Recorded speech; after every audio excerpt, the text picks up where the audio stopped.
If you tried buying any video cards in 2021, chances are you've joined the Newegg Shuffle to win a chance at getting one. I entered this thing almost every possible day for 9 months straight, and I finally got a win in November.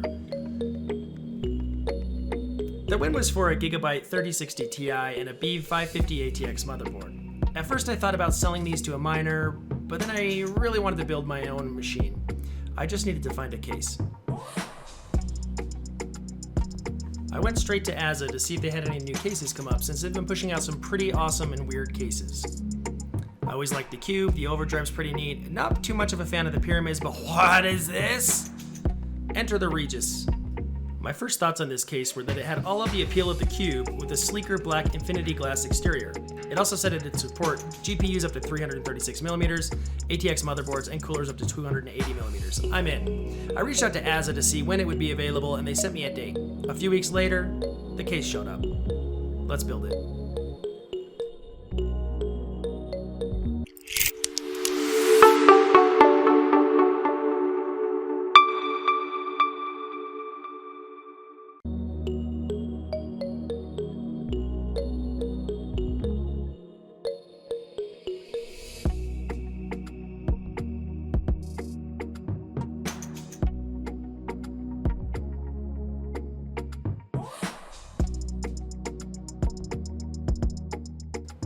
The Azza Regis is a very good looking case, with 3 of the 6 sides being metal, and 3 of them being forged glass.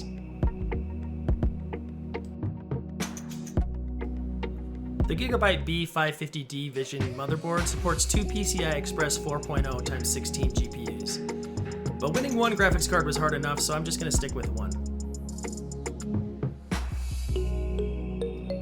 This is an AMD motherboard, and I don't plan on going too ham on it, so I'm going to go with the Ryzen 7 5800X. This will give me decent power without too much of a price. I'm also going with the AMD compatible RGB Trident Z Neo RAM from G-Skill.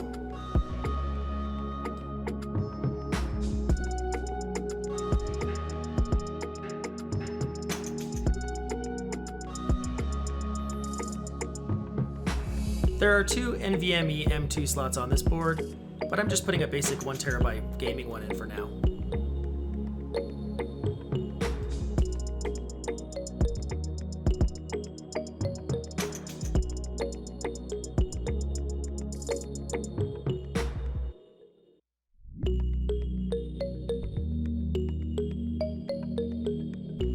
The NZXT cooling I plan on using requires a small mount modification over the CPU.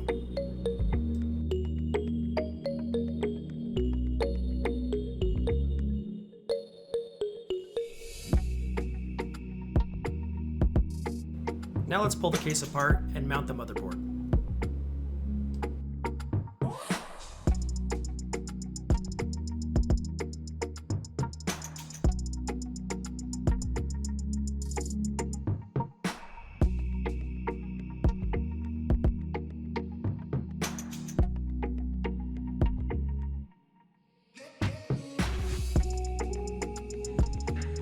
This is an 850 watt PSU from Corsair.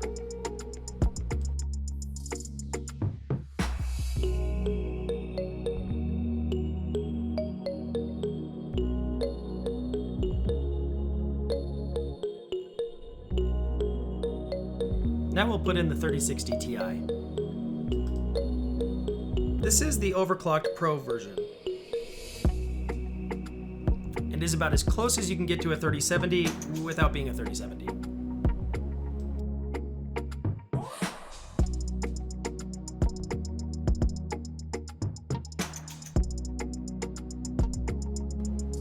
I had slight concerns over the interior airflow of the Regis, and since the 5800X can run a little hot, I went with NZXT's Kraken Z73. This is the best cooling you can get from a Kraken. And I got it, of course, because of the rad LCD display. I'll show that in just a minute. The built-in case fan was replaced with a Corsair 120mm fan.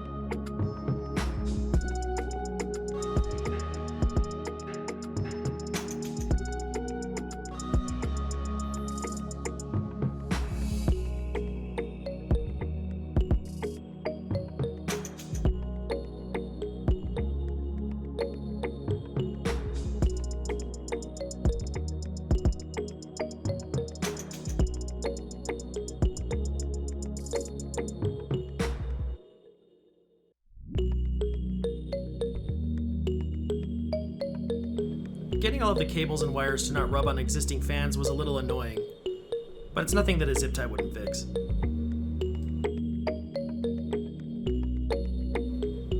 Two more Corsair 120mm fans were added on the opposite side.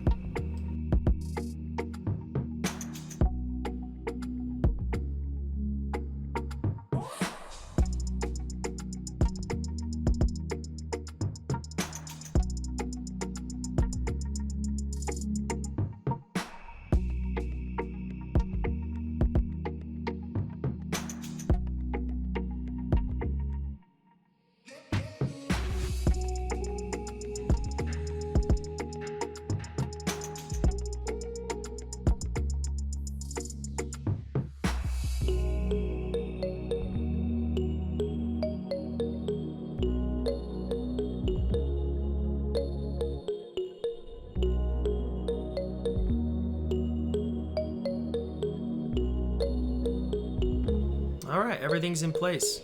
Let's get it put back together and see how it looks.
The stand the Regis sits on is sturdy, and it holds it together nicely.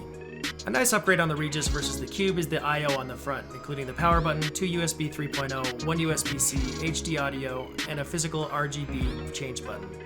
Each of the metal panel sides have screens for ventilation. I already know what some of you are going to say when you see this. You're going to look at this vent and go, "Oh, look at this, it's terrible! It's garbage, why did I do that?" And yeah, it's not the best, but it'll be okay. The back of the Regis also allows for several expansion slots, including an area that could be designated for a second separate GPU. That kind of sounds like a pain with the cable management though. Overall, I think this case is gorgeous. Some may question who would ever buy this. To me, the guy with an 8-foot skeleton, a mannequin, and an old metal voltage tester bar that you may have seen during the video in his living room, the demand for this relic is a no-brainer. Let me know in the comments if any of you are interested in any benchmarks or thermals with various use, and I'll get some tests put together. I'll be sure to link the specs and places you can buy all components in the description. Thanks for watching, everyone, and take care.